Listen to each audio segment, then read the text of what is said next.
And the interesting part about witchcraft and this is just a general note, in witchcraft films or presentations outside of the US, they were allowed to happen before 1977. They were allowed to happen before they were allowed here. So if you remember in some of my chats, we really didn't have horror films, witchcraft representations in horror films prior to 1969 because of our censorship. That was not the case in Italy. That was not the case in Mexico. That was not the case in France and in a lot of other systems. It was here. So this film probably wasn't as surprising in its content in other countries as it probably was here in the US when it came here, because this was going to be the first decade where we really saw this type of film, this subject being treated with the level of gore, with the level of beauty, really, paired with it.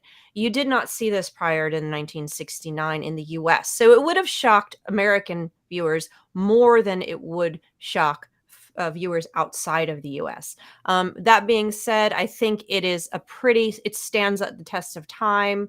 And it is a feast for the eyes, as well as an amazingly interesting, gripping story.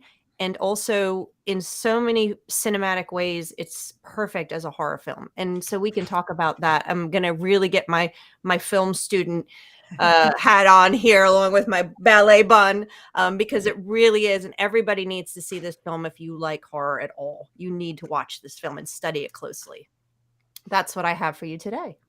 Thank you so much. I will say, if I may, though, you said it is art, but to quote the witch in the second film, this is not vanity. It is not art. It is magic. What I'm just going to add to that, and that's that was brilliant. Thank you. I have a quote that I'm going to share at some point today. My favorite quote. Courtney got me thinking. Quotes. I got to find a quote. But I think the other piece of this is the witchcraft, and so even outside. Now, while witches were represented in other film industries and in other cultures in film, this was a period of time where the occult was becoming extremely popular worldwide, especially in the Western world in this way. So you add that to the thing. So this film really fits in with what we were doing here in our cinema. It is better.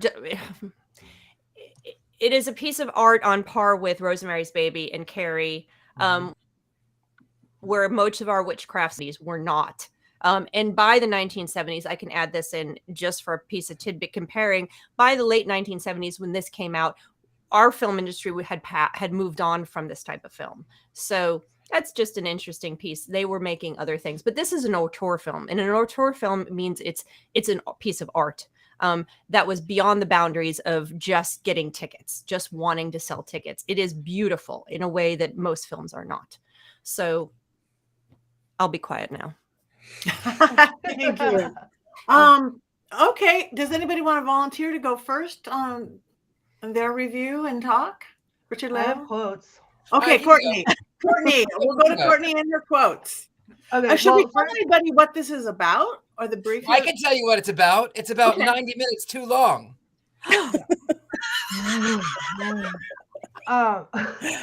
Thank you, Elvira.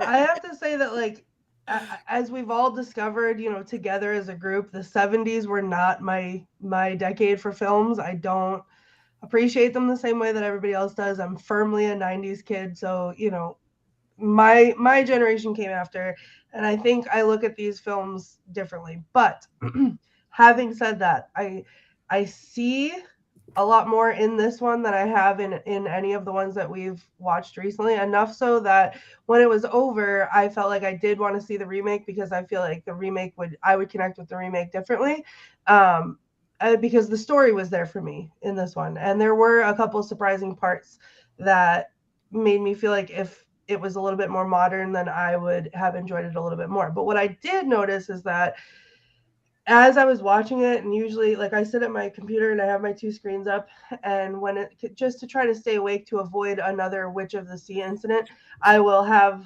like a game or something up on one screen that I can ADHD do while I'm paying attention to the movie at the same time.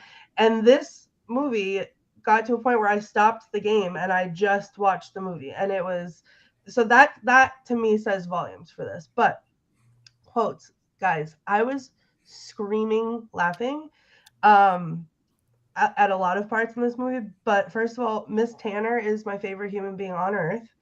And when they were walking up the stairs and Pavlos was coming down and she was like, he's really ugly, isn't he? Don't be afraid to say so. I was like at that point is when I wasn't taking notes and I had to like get my papers out and write that down and then go back and like retake some notes. But everything Miss Tanner said was literally my favorite. He's been very handsome since he got those false teeth. Like but I don't know. I just think there was so much to this that like I found it funny enough that it kept my attention. And I know that it probably wasn't supposed to be as funny as I found it, but I laughed a lot. Like Richard-Lael's claws there. When the claws first came out, I screamed, what is this, werewolves now too? Because like there was this like horrifying like hairy arm and then the eyes that were just the eyes like this. And I was like, what's happening? So I don't know, but the end got me. I will say I was not expecting the end. I thought that I knew what to expect in the end, and then I was pleasantly surprised, and so it tricked me a little bit, and I like that a lot. I have more, but I'll let somebody else go for now, and I'll chime in later with some more. Okay, good. And for anybody who doesn't know, it's about a ballet. I was so excited because it was about a ballet dancer. I love the ballet. A ballet dancer goes to improve her thing at a fancy, famous, school in Germany. A New York girl, an American girl, and it isn't what she expected. So that's all. And what do you have there, Heather? An American girl ballerina. We must get rid of that bitch of an American girl. And you dress like you look so cute. What? I didn't hear that. Well, Courtney gave a quote. Oh, Courtney. I said we must get rid of that bitch of an American girl. Yeah. No. She's beautiful, and you guys look the same. It's beautiful. You dress the same hair. I love it. Okay, I definitely don't want to go next because I don't. Brandy, you're our new kid. We could throw you in. Yeah. I love the architecture of each scene because you would see things like in the stairs leading upstairs, you would see the beautiful, it looked like snakes. And whenever they were in the swimming pool and you're looking over the little balcony there, you would see that looked like a devil's little statue thing, it was, I loved all the little things about that in the sets. I thought they were beautiful as well as the lighting was so beautiful. It was absolutely gorgeous. And what I loved is the mix of Art Deco with Art Nouveau, the doors with the Trimo, beautiful. And then the bold pinks. And you know what I really loved is the neon red blood. That was fabulous. I hope that one day, if ever I die in a horrible, tragic accident, that my blood looks exactly like that. I'm sure it will. I liked when in the beginning, I actually wrote this down, when her head came through the stained glass window and it was just like her head was just like poking through when she was dead, and I was like, it's beautiful but also like ridiculous. Like it was just like her head came out. I don't know, I thought it was funny. I wanted to comment on what Alicia said. Wishes there was more dancing, because I wish there was more dancing too. The little bit that was there was beautiful. I don't think the lead dancer was really a dancer. The lead actress wasn't really a dancer, so they skipped. She had to be sick that day. But the little bit that they did show was beautiful. That the boy was beautiful. Well, my girlfriend Miss Tanner did say that they don't teach ballet at that school. That's right. And I yelled out loud, well, then what are we here for? But you would like in the second, I know nobody else has seen it, but I watched both back to back. Now the remake is 2.5 hours long. It has Tilda Swinton, is that her name? Swinton. Tilda Swinton is in it. She plays your girlfriend, Courtney. What's her name? Miss Tanner. She plays Miss Tanner, and they don't do ballet either, but this girl is definitely a dancer. They do modern dance. And Tilda says in this remake, she says, we don't do ballet because we smash things that are beautiful. We break the nose of anything that is beautiful because we're beyond that point now. We need something that is really raw and real. And so that's all I'm going to say on that right now, because I'll talk more about the remake later on. Okay. Richard-Lael, keep going, or I can keep going. So I would say, as a former ballet danseur myself, and Ms. Brandy and I, we go way back because Kay was my ballet mistress, and so I was terrible. I was awful in modern. I only did ballet. Wow. I could not do anything else. I couldn't do anything else. Now, I wasn't necessarily a great dancer, but I had magic of the face. That's so I was going to say, Richard-Lael, I grew up doing modern dance only, and we did ballet only to help our modern dance. So I did that through college, dancing in New Jersey and New York City. And I loved the expressiveness of modern dance, and lyrical dance, which is very much a 1970s, 1980s kind of 1960s expressionism. So that's so funny that you could not loosen up to get. They tried to get me to do hip hop, and it was like I did hip hop. There was one of the dancers. Her name was Kara, and they called her Miss Bendy because hip hop and expressive dance, like modern, that was what she did. She was so good at that. And then she would say things like, she'd be like, "Oh my God, Rich." She was a Valley girl, and she was nowhere near the Valley. "Oh my God, Rich." Like, "Oh my God, like, I need you to say, holla at a player." And I would try, and she'd say, "No, holla at a player." And I was like, "Holler at a player. I don't understand what you're trying to tell me." Yeah. So I was lousy in modern, but I did ballet, and it's been nearly 20 years, and I still remember the floor exercise. Tombe, pas de bourrée, glissade, tour jeté. Yes, me too. It is built in. I do. I took ballet from childhood up through teens. I took modern from things. My best was tap because I wasn't that graceful for everything else, but I could stomp. I never was good enough on ballet to get to toe, so that was heartbreaking. But I think as much as fun as modern was, the discipline, the beauty of ballet. Yeah. I would like to talk about, if it's okay, is to talk about the scenes. Many of the scenes are canvases, and I think that's what struck me, why this film is so visually satisfying. The story is well done, and so there's the story is well done and engrossing. So this is what makes it a perfect film in my mind. There are some things where I went, "What's going on? He missed a point there," but they're minor. So you have a really engrossing story that is surprising even in this day and age that follows. You also have just one shot after another that are literally canvases of art. So well constructed.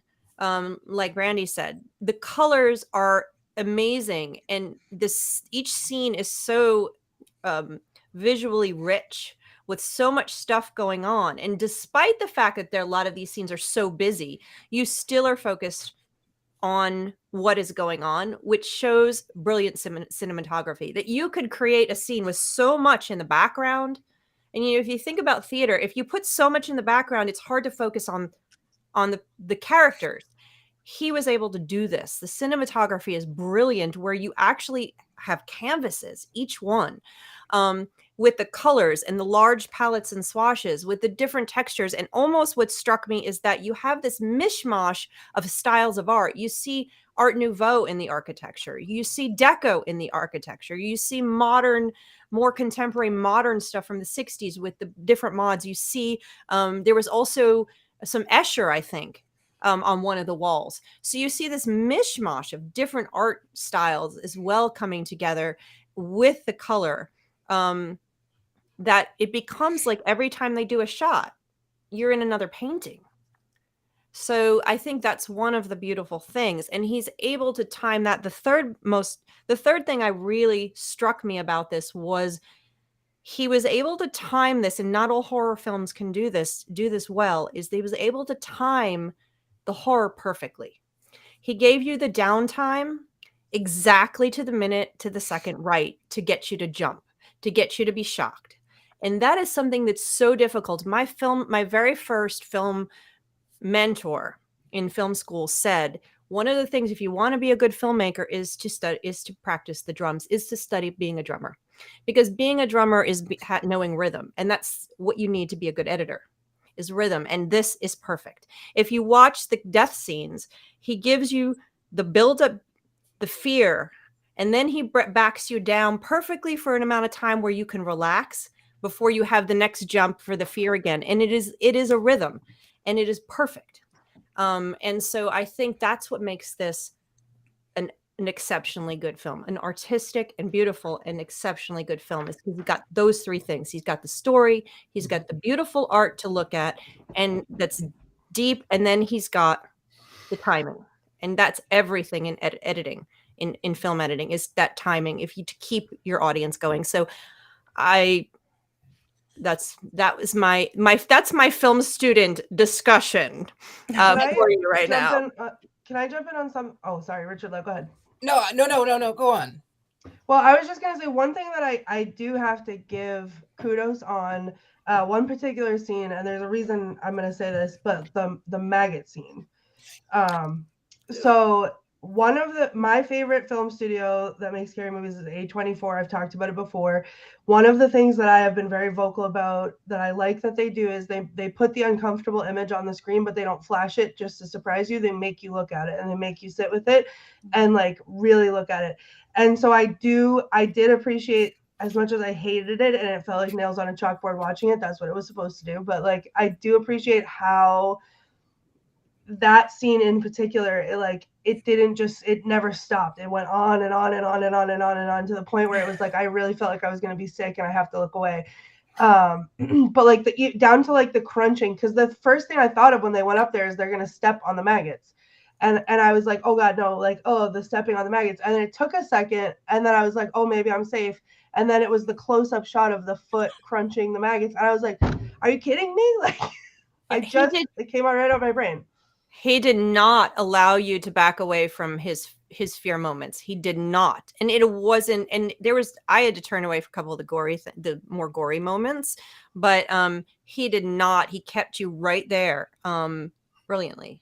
And what I loved also, sorry, I can't stop talking about how cinematically beautiful this is. He isolated the victim every time right before they, whether it was the guy out in the middle of the square, for so long he was isolated, or when she was in that room, when she was trying to find a way out, totally isolated with the lighting and the darkness. I mean, it's just, or when the first girl's running, she's isolated. So it is textbook horror filmmaking. Okay, I'm going to tell you why I couldn't get everything that you guys were talking about. It's because I couldn't get it on my TV and I watched it on my phone. Oh, that is a big film where you have to see, and I'm like squinching in, going, I think it's red. Wait, are those maggots? And the music was so loud, and it was dubbed. Obviously, it was dubbed, but so all the really good parts got missing on me because I was on a small screen and it was late. and all the really bad parts, like the music was too loud, and like I didn't get to see the beauty art that you're talking about, Heather. All I saw was the worst acting I've ever seen, the worst sound I've ever seen, and really gross stuff. And I can't stand anybody who's mean to dogs. So the dog thing, that was scary. That courtyard thing was really scary. But had I been high, if somebody told me to get high on my phone, I would have been fine. I was like, Red, what? And that's the thing too. As much as I love the music, I found that the music was so loud, it was so overdubbed, and then it was you're getting, it's all the music, and then she opens the door and then the music is gone, and you go, wait, did the film skip? Because I read that he blasted the music while they were filming. They never taped audio because they spoke different language, but they over blasted the music to make the actors themselves uncomfortable.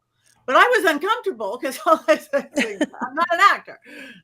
Can I say something controversial? Yeah. I was just gonna, something controversial for me, for this group, right, is that some of those, like whenever they were doing something witchy and it literally just it would be like nothing, and then like an orgy, a magic orgy was happening somewhere, and I was waiting for it to happen, and I thought that there was going to be a lot more naked people, and I was a little upset that there was not any naked people. And I know that's so shocking coming from me, the prude, but no, I think that's a good, because I was expecting it as well, and I hadn't seen this one yet because it wasn't part of my stuff, and amazingly I had never seen this film in all my years of studying film because it is so classic. But it's the 1970s horror. You would have expected nudity, especially surrounding girl dancers. Yeah, in the 70s. Yeah. So yes, kudos to them for that. Yeah. I do agree with Patti. I think said it when my power got funky, is that you said there wasn't enough dancing, and I agree. I think it would have been nice if he had put a little bit more dancing in there, but I agree. I think the main character was not a dancer, so they had to get around that. I would have liked to see a little more dancing because it's just so pretty. On that, I will, none of you have seen this film, but the remake, there is so much dancing, there's so much nudity, and there's so much more magic and actual witchcraft.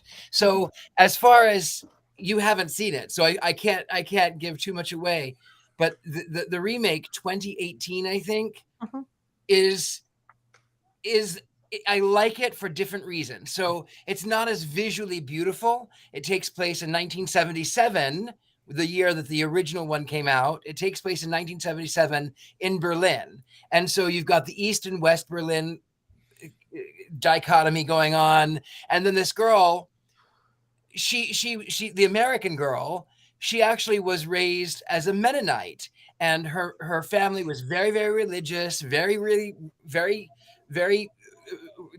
conservative, and then she just wanted to go dance in Berlin. That's all she ever wanted since she was a little girl.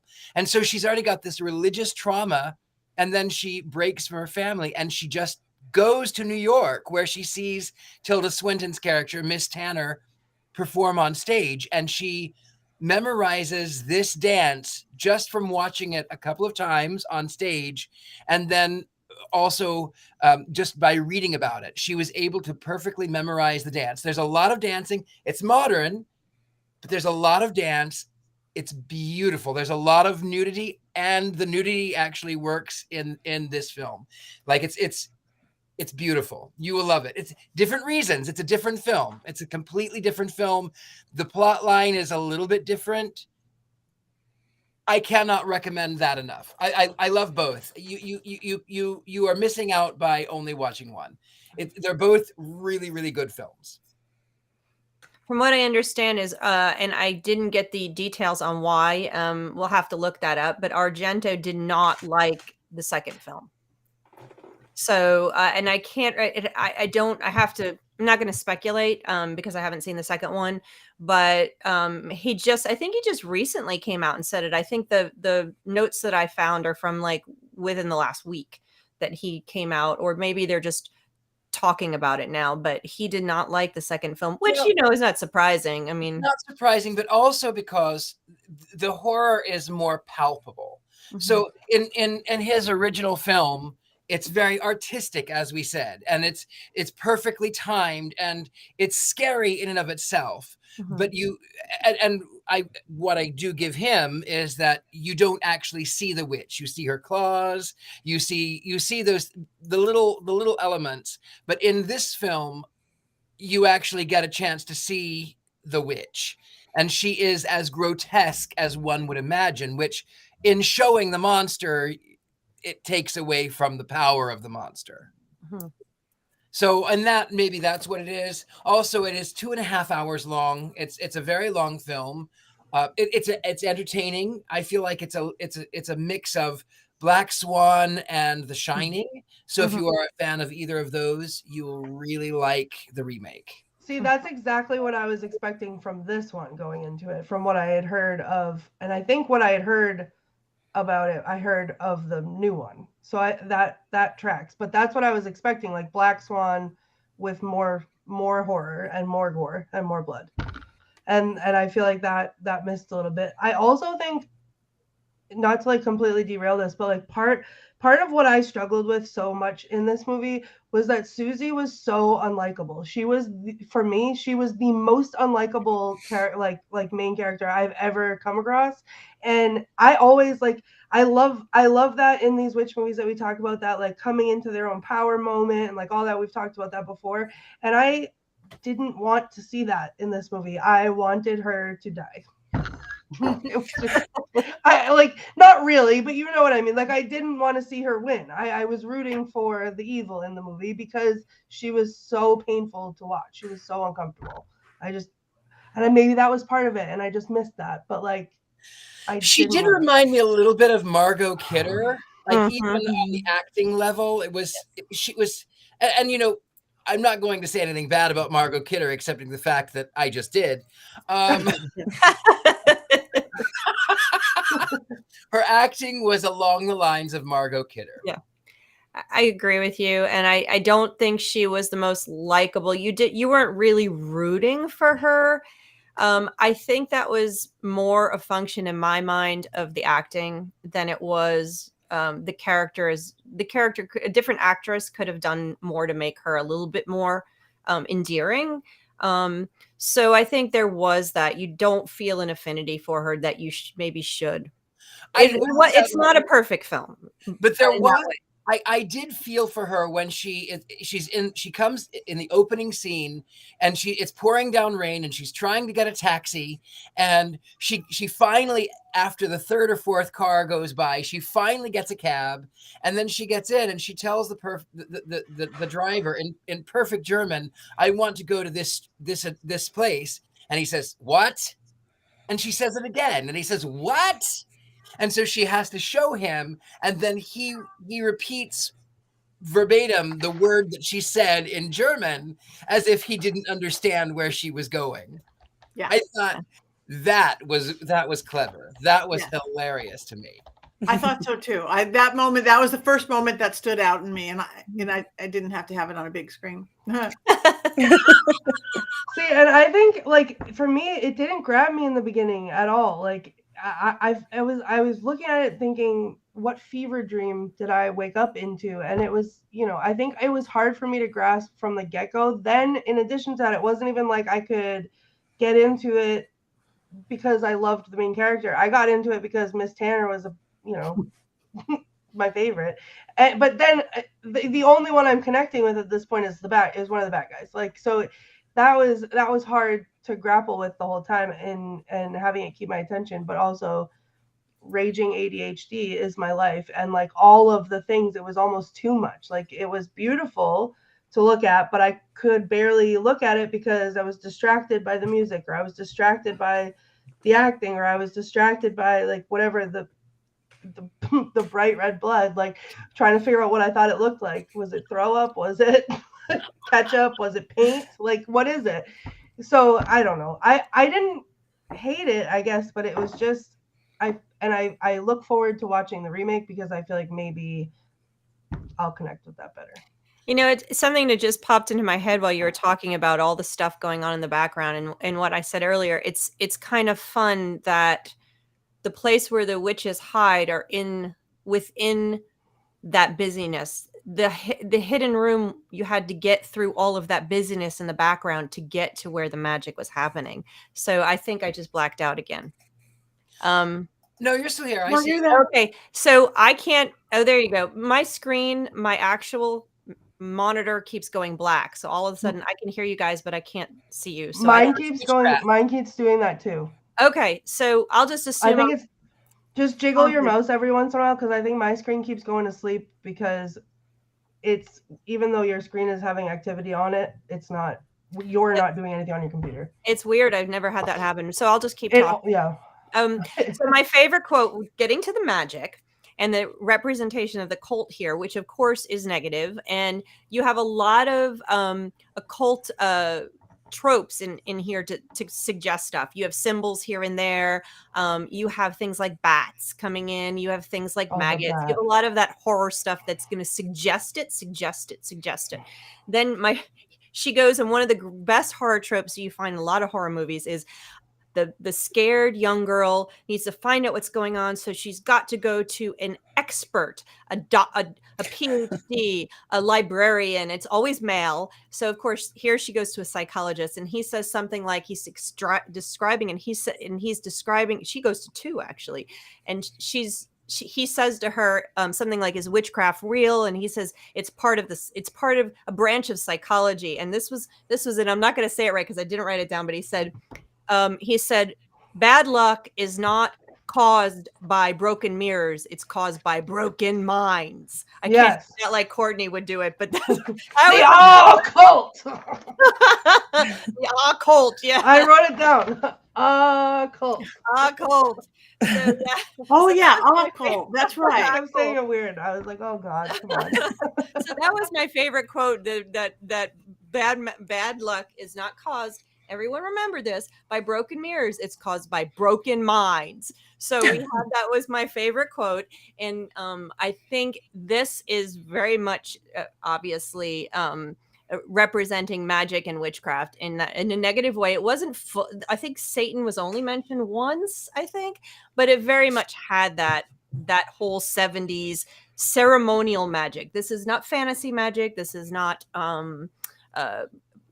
inherited magic like you find in like a Sabrina or a Bewitched. This is the ceremonial magic, which was very popular in movies in the 70s. So you see that. You don't get a whole lot of it though. You don't, like you said, we don't get to see covens and circle dancing and all the stuff you see in some other 70s movies, or Satan coming in. That happens in 70s movies too. But it was just that last part, which I was really surprised we wouldn't get to see a little bit more. And you barely see anything. You get a creepy guy. You get an old woman who's holding a pyramid. You get that little boy who doesn't speak, that just wanders around. You get a lot of that. Even that Mrs. Tanner, who's this, she's such a German trope. You love her. The fancy woman, all the stuff. So yeah, it reminded me a little bit of Initiation of Sarah in like our American one. It reminded me of that, and a girl going off to school and being alone, and all of a sudden everyone's witches. It's very common. That was, I think that movie was around this time too. That was like a 76 or 77. And you also have young girls in white flowy stuff. A lot of white light color. That's very much another horror trope for ceremonial occult films. And of course, walking in from the darkness into the red color every time they open their that is a sign that's a signature of hell, evil, satanic worship, the black and red. In the remake, the girls are more in red than they are in white, which I also like because it shows that again, it's supposed to be evil to wear red. But also, I like the fact, in my mind, as it pertains to witchcraft, I think that ballet, I think that theater, I think that it is magic. I think that it is witchcraft. And I think that a lot of times performers, actors, they don't even know that they are channeling energies. They perfectly can impersonate somebody, and they take on the mannerisms, and they become that person, someone whom they may never have met. They become that person. And I think that they are oftentimes actors, performers, dancers, singers are channeling spirits that they don't realize that they're doing. That's my thought. And we do stand in a circle before we go on, all holding hands. I agree wholeheartely. The stuff that I agree wholeheartedly, Richard-Lael. You know, both of us being mediums, both of us knowing how to do that, and having acting background, they're channeling. Musicians, actors, painters. Can I change the subject real quick? I just want to hop back to one of the comments. Okay. Lauren Morgan Richard said, supposedly the original script was meant for children, but the characters are 20-something. He did not, however, change much of the dialogue, which is why some of them still talk like children. That, to me, that validates all the feelings that I have. I feel like when I saw that flash up there, I was like, oh, there it is. Because there was things that they would say, like, when you're talking about the young girl goes away to school, but she was talking about, oh, I'm in boarding school, like a young girl. And then when just like little things, like she didn't want to move into the school, she wanted to stay with the girl in the beginning, and she was being all like, you know, bratty about it. Like she was bratty, and I think that might be it. Like that makes a lot of sense to me, that if that's the way that the script was originally, like that's how she was acting. So I just wanted to say thank you for that comment, because that made it click for me that's probably why it didn't click for me. I think you're right, Court. I think you're right, because the like boarding school stuff and all that too sounded like kids. Is that it? Also, there was one scene that I wrote. I just want to read you what I wrote down, because I think I was writing it down and then I saw where it was going, so it was different. But I was like, I wrote down the theater lighting during the body and blood of Helena, or Elena, whatever her name was, where she was like, I was like, what is this? Like they were doing like the body, like it reminded me of church, like the body and blood of Christ, where she was like taking a little nibble of something and then taking a sip from the cup. But then it was like the regular lighting, and then it was stage lighting, and I was like, so distracting, but like enough to make me write it down. Like, what? This is so dramatic. Yeah, I don't know. I just thought that was funny. The symbolism of that too. That's fair. Robert, I don't think they meant it was supposed to be a children's film. I think they meant that the dancers were supposed to be children. Younger. Yeah. Younger. Yeah. I'd like to go back to something Richard-Lael said about actors being channeling. And I think we were just discussing that. Brandy and Patti said, reinforce that. And it reminded me of a conversation I had with a witch from Canada who was on, and I may have mentioned this in the past, but she was on the set of The Craft Legacy. And she was there to help make sure as they staged the scenes and filmed them, that the settings were proper, right? When they did the rituals. So she wasn't there to help the writing. That had been done, another witch had been involved with that. She was actually on the set. So she was there prior to the scenes with rituals, and she would work with the actors, get them ready for their parts, make sure they're holding their hands properly, whether it's this way or whatever, make sure they're using the right inflections and make sure they understand the magic of it. But what's interesting, okay, that sounds okay. Yeah. So what's that have to do with channeling? What is interesting, she said to me, is that when you are doing magic in the universe do not know whether you're acting or whether you're really doing magic, whether you're in a ceremonial sacred circle doing this thing.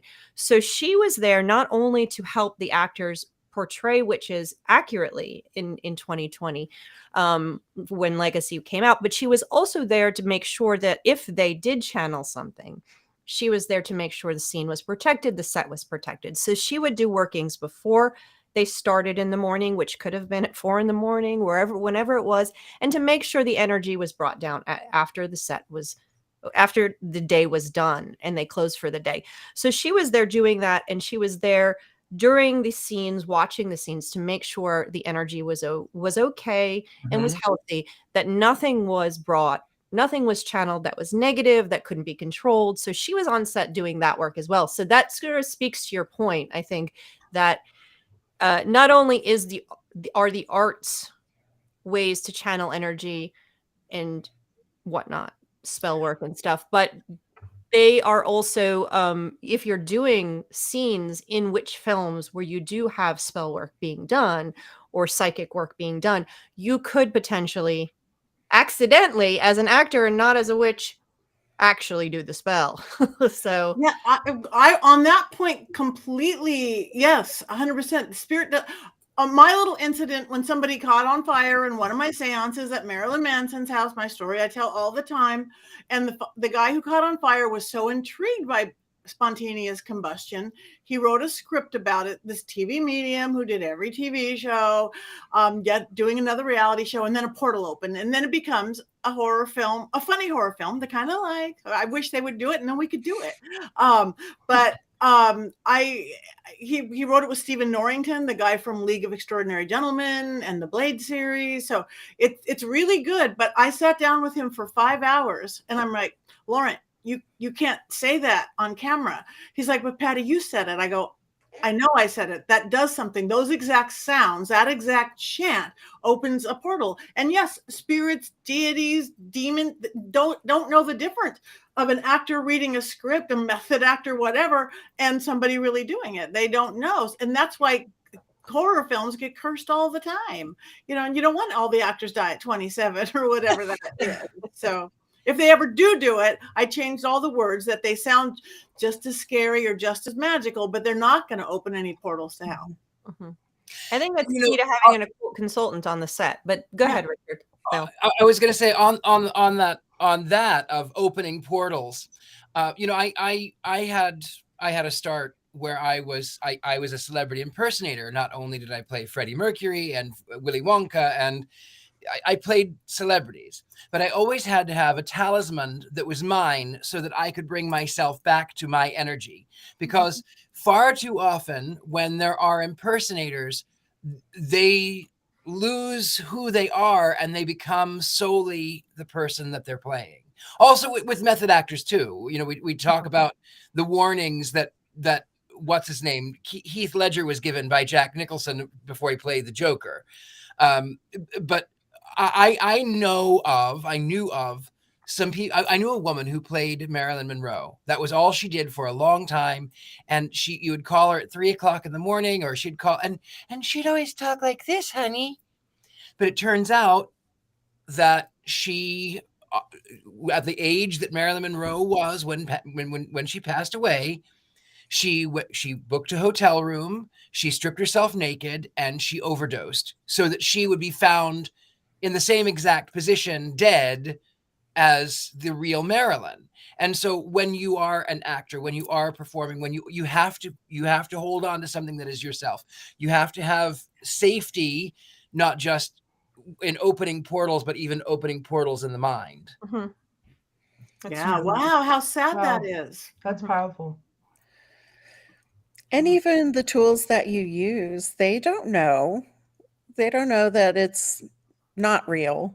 And I had that experience once as a young witch. I was acting with my tarot cards and they didn't like it and they disappeared, never to be found again. And so I was like, I will never do that again. I will always be respectful. I think that's key. And I actually expected the dance in this movie to actually be the act of dancing to be part of magic in this movie. I thought somehow that would be part of the invocation of some kind of magic, the witchcraft, that they would include that. I thought that was going to be part of what they were enticing the dance. I had this whole other horror movie. It is in the remake. The dance in the remake is part of their magic. It's part of their ritual in the Right. remake. It's a different film. I like them both for different reasons. And I think that's really cool. I haven't seen the new movie, as I said, but I think the dance and art, and I say this to my authors who I work with all the time, and I also sing and have danced my whole life, and so that is very much a big part of magic, that it can create magic in and of itself. So I think I really expected that to be more part of that. I think that would be a very cool, and it has, you do see dancing but it was very clear this movie did not have an occult consultant, did not have any, it is not grounded in any real witchcraft whatsoever, other than sensational 1970s, oh my goodness, let's put something satanic witchcraft in this movie. And they used all of the tropes of that. So this didn't have anything that would be connected to anything real. Some of our early 70s ones did. This one did not. All right. Are we ready to vote? I guess so. I think All so. right. Now that means all of you guys, any of you who watched it, or just even vote on what you've heard us talking about, the good, the bad, and the ugly. So wands up, wands down, or now we've come up with all sorts of things in the middle. So we've gotten very creative with our wands up and wands down. So Suspiria, wands up, wands down. Wands up on this one. Wands up. Patty, I want to hear your wands up or wands down when you watch it on a bigger screen, just to see I know it a little bit more. I know. I should do, but mine should only half count. No, really because no. I knew. I mean, I could tell enough on my tiny screen that this is probably the wrong film to be seeing here. But also, if you watched the remake, then you would have a better appreciation for this film too. Okay, we're getting some wands up, wands down, wands up. This is a mixed crowd. We see this. Wands way up, wands down. So we're really mixed. And again, I know mine only should count for a half wand down. Yeah, but you know what, Patty? I'm glad that it's not just me this time. So I appreciate where your wand is positioned right now. You fully count, Patty. It doesn't matter. All right. Well, I don't know. I'm now really intrigued. So we're going to have to put the remake on our list too. I can't wait to watch that. I'm very excited to watch it. I don't really normally like remakes. I think that they can be a little bit overdone. And when Rob, our producer, asked, he said, well, are you going to watch the remake? Because I wrote him, I said, I love this movie. And he says, are you going to watch the remake? And I said, no, I don't think so, because I was so afraid of the film was not, I mean, it's not a perfect film, but it's visually beautiful. The music was beautiful. The horror scenes the timing was great. And I thought, I don't want anything to spoil that version. But then when I watched the remake, I went, oh, I had a bigger appreciation for it. So, and someone said in the comments earlier, they said that the director was not doing a direct remake, but paying homage to the original one. And that, I think, is much better. So as somebody who's seen both, and for all our people who haven't seen any, do you recommend seeing them in order? Yes, I would. Watch the 1977 and then watch the 2018. Okay. It's if you have 2.5 hours for the 2018 one and about 90 minutes too much for the first one. All right. Well, we have a few minutes left. So let's everybody check. We didn't check in the beginning. Tell everybody where they can find you, social media, websites, any events that you have coming up. Let's start with our beautiful guest. And we really want to thank you, Brandy, for coming on with us. Where can people find you? What's going on? Yes, I'm every day at Spellbound Boutique, and that's Spellbound Boutique Carthage on Instagram. That's where I am almost every single day, reading tarot cards and mixing up little potions for everyone. And I wanted to say, Brandy got a tattoo that I wanted to show. I did. Yeah, I got a new one. Yes. And I got that at Hex House in Carthage by the beautiful Sarah. Where is Carthage? Carthage, Missouri. Okay. I It's, have no idea. it's actually, you weren't here, Patty, when we brought Brandy before. Brandy is my longest friendship, and she is the person who taught me to accept my magic and my witchcraft. Yay. And so she is my longest. I don't say the oldest, but she's my longest friendship. And so we go way back. And Brandy, of course, did some amazing makeup for Austin Powers and George of the Jungle and the X-Files. And she was one of my very first directors. And she has always been one of my dearest friends. And I am so grateful that she exists. That's what I'm. Oh, Thank you. well, thank you. So everybody check her out. All right, Courtney. Me. Guys, I have something very exciting to share. I went and saw Beetlejuice the musical, Broadway in Boston. Oh, wrong side. It was the best show I've ever seen in my whole life. I took my son last Saturday. We went to the 8:00 show, and my face hurt for 2 days from the smiling and the laughing from watching it. It was so good. It's not in Boston anymore, but go see it if you can. I was screaming with laughter. The songs were great. I haven't stopped listening to them. And it's the first time I've seen like an actual theater production in like a long time. So I was very excited about that.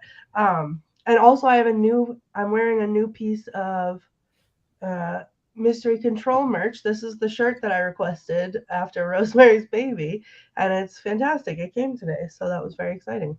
Other than that's all I got going on for now, but you can find me at the Themes on all the socials and Scared and Alone, scaredandalone.com or Scared Alone Live. I am Ghostfate, and you can check out, all my recent trauma there.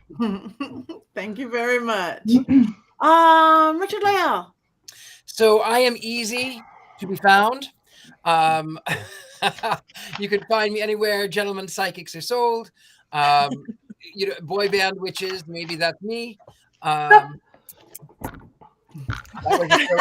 get us going. We need a song. We don't have the licensing. So yes, I'm kind of being a little bit of a recluse right now, working a few little things. I get to go to a Gatsby party. Yawn.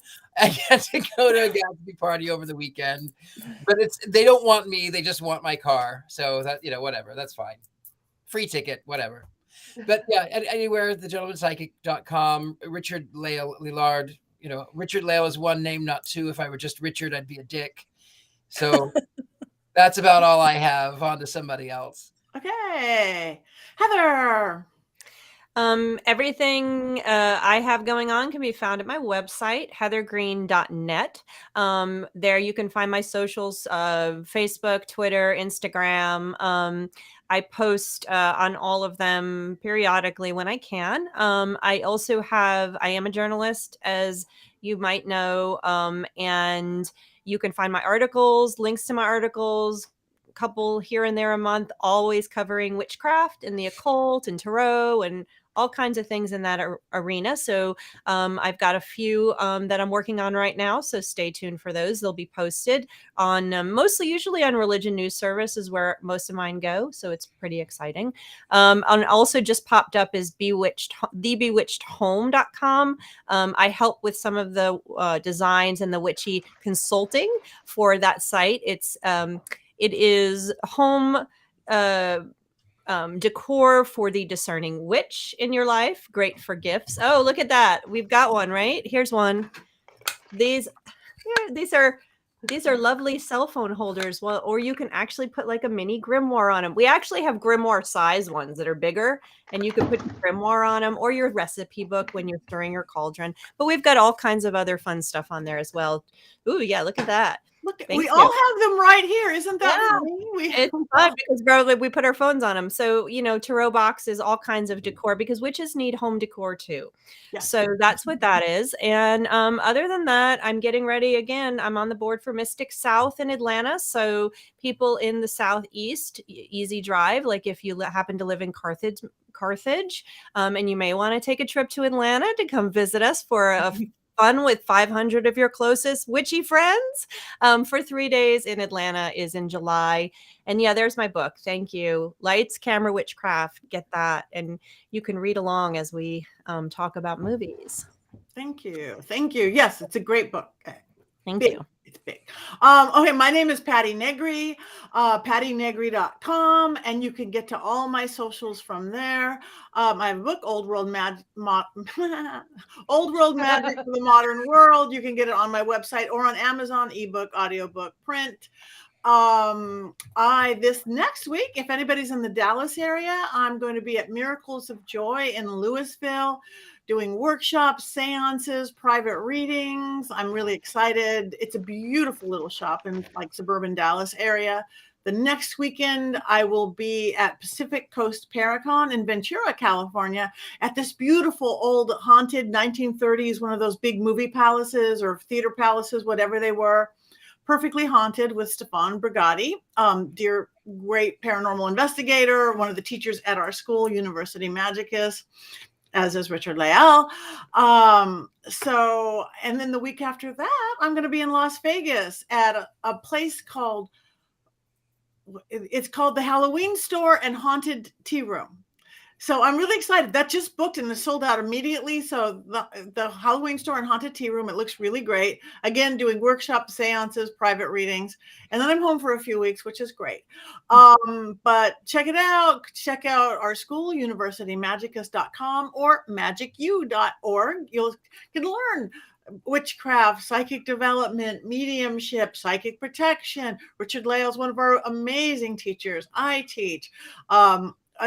Father Sebastian teaches vampirism. We teach goddess work. We teach all different styles. We have 20 teachers and all of slightly different belief systems, or very different belief systems, actually. We don't teach one thing. It's very eclectic as on purpose. And then make sure everybody, because you want to look cute like Courtney, go to mysterycontrol.com. And yes, you could get Witches Movie Coven merch. You could get t-shirts. You could get blankies to wrap up in and cloaks. You could also get things for Scared and Alone. And you could also get to my new Patti Spellcaster page where I work with a lot of sigils and symbols and words. And of course, my just launching the thing I'm most proud of, Patti's Power Panties, because not just superheroes need magical underwear. Change your underworld. I blew it. Change your underwear, change your world. We have protection, love, passion, inspiration, intuition. It's great. And they all come with a spell. They all have the right colors. They're all the right sigils. So really, the easiest part of your wardrobe to change, and everybody who's got them so far literally says that they're magic. So let's check it all out. Match all of us. Let's go get some clothes. Let's go get some panties for everybody. I want to get a pair for Black. He wears them at conventions. He wore them at the last convention. Little big. So anyway, we want to thank everybody for tuning in. Tell your friends, tell us what you want, what films you want. And in those last few seconds, we have one more thing to do. And I guess hope everybody does it with it. What do witches do? We cackle. 1, 2, 3. Yeah!